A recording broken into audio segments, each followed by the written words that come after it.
സോണിയാഗാന്ധിയുടെ മരുമകനും പ്രമുഖ വ്യവസായിയുമാണ് Robert Vadra. Real estate കമ്പനിയായ DLF വാദ്രയ്ക്ക് തുച്ഛവിലയ്ക്ക് ഭൂമി നൽകിയിരുന്നു.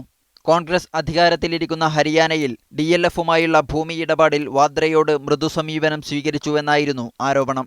ഇക്കാര്യത്തിൽ പ്രധാനമന്ത്രി കാര്യാലയത്തോട് അന്വേഷണത്തിന് ഉത്തരവിടാനാവശ്യപ്പെട്ട് വിവരാവകാശ പ്രവർത്തക നൂതൻ താക്കൂറാണ് കഴിഞ്ഞ വർഷം അലഹബാദ് ഹൈക്കോടതിയിൽ പൊതുതാൽപര്യ ഹർജി സമർപ്പിച്ചത്.